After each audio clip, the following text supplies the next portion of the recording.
సంబంధించి విద్య, వైద్యము, వ్యవసాయము, ఇన్ఫ్రాస్ట్రక్చర్ పరంగా ఇంటర్నల్ రోడ్స్ కానీ, ఎలక్ట్రిసిటీ కానీ, అదేవిధంగా ఇరిగేషన్ కు సంబంధించి అన్ని రకాల డిపార్ట్మెంట్స్ తోటి నిన్న ఈ రోజు సమావేశాలు పెట్టుకోవడం జరిగింది. మండల స్థాయి, క్షేత్రస్థాయి దాకా వాళ్ళందరి దగ్గర నుంచి సమాచారాన్ని, సమస్యల్ని తెలుసుకోవడంతో పాటుగా ఎక్కడికక్కడ వీలైనటువంటి అన్ని పరిష్కారం ఉన్నతాధికారులతో మాట్లాడి చేయడంతో పాటుగా పారదర్శకంగా గ్రామీణ స్థాయి వరకు సేవలన్నీ అందాలని కోరుకుంటాను.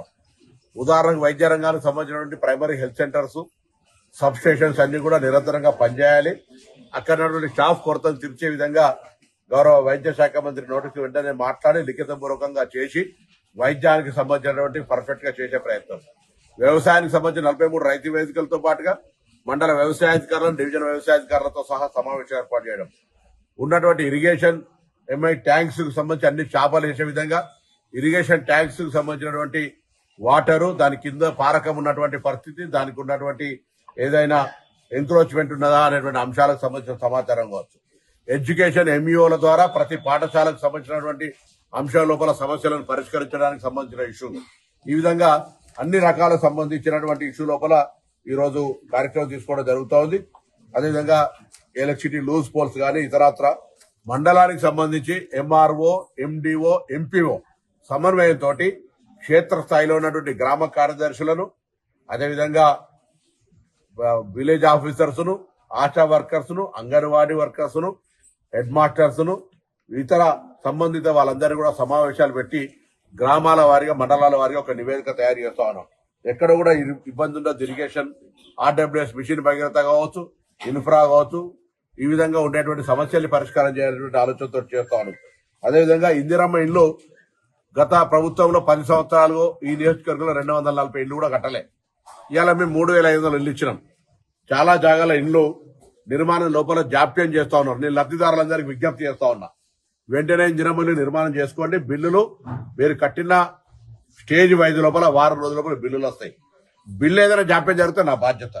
కానీ మీరు ఇళ్ల కట్టడం లోపల నిర్లక్ష్యమో, నిర్లిప్తతో చూపెడితే తప్పు. ఈ తొందర మార్చి లోపల కంప్లీట్ చేయకపోతే క్యాన్సిల్ చేసి నేను కొత్తగా మళ్ళీ 3500 ఇల్లు ఇచ్చే దాని లోపల యాడ్ చేసి ఇచ్చేస్తాం. కొత్తగా ఇళ్లకు కూడా వచ్చే అవకాశం ఉంది. కాబట్టి ఈ పాత ఇళ్లకు సంబంధించి శాంక్షన్ అయిన వాళ్ళందరికీ కోరుతా ఉన్నాం. ఈ రోజు అక్కడ గ్రామాల్లో ఉన్నటువంటి మా ప్రతినిధులు కూడా కొత్తగా ఎన్నికైన సర్పంచులు కానీ ఎవరైనా ఇందిరమ్మ ఇళ్ల లబ్ధిదారులతో కొత్త చొరవ చూపెట్టి తొందర ఇళ్ల నిర్మాణం పూర్తి చేసేటువంటి ఒక కార్యక్రమం చేయాలని కోరుతాను. అదేవిధంగా మన గౌరవ ముఖ్యమంత్రి గారు వచ్చినప్పుడు వెటర్నరీకి సంబంధించి ఒక ప్రత్యేక స్కీముని ప్రాంతానికి ఇవ్వమని చెప్పినా ఇక్కడ పాడి పరిశ్రమను పెంచాలనే ఆలోచనతో ఉన్నాం. పౌల్ట్రీ పరిశ్రమకు సంబంధించి కావచ్చు, సెరికల్చర్, హార్టికల్చర్ కూడా పెంచాలనేటువంటి ఆలోచనతోటి, వ్యవసాయానికి సంబంధించినటువంటి ఆయిల్ ఫామ్ సంబంధించినటువంటి ఇంప్రూవ్మెంట్ కూడా చేయాలనే ఆలోచనలో భాగంగా వెటర్నరీ వాళ్ళతో కూడా మరి సంబంధితంగా రివ్యూ చేయడం జరిగింది. ఆర్ఎండ్బి రోడ్లు, పంచాయతీ రోడ్లతో పాటుగా ఇవాళ గొర్రెలకు నట్టల మందులు వేసే కార్యక్రమంలో తీసుకున్నాం.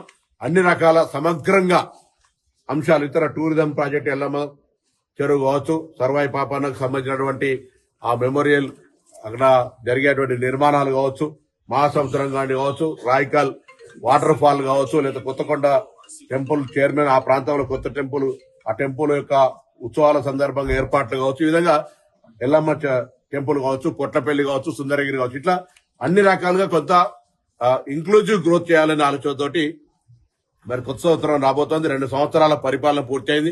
ఒక హనుమూన్ లాంటి టైం 2 సంవత్సరాలు చూస్తూ గడిచిపోయింది. కొత్త ప్రజలు వచ్చినారు కాబట్టి తప్పకుండా టార్గెట్ ఓరియంటెడ్ లా ప్రతి గ్రామంలో ఉన్నటువంటి సమస్యలన్నీ ఒక పద్ధతి ప్రకారంగా అన్ని పరిష్కారం చేయడానికి సంబంధించి అన్ని క్షేత్రస్థాయి అధికారులతో, జిల్లాధికారుల పిలువలే, ఓన్లీ ఎక్కడైతే క్షేత్రస్థాయి అధికారులతో వాళ్ళందరితోటి ఫీడ్బ్యాక్ తీసుకున్నాం.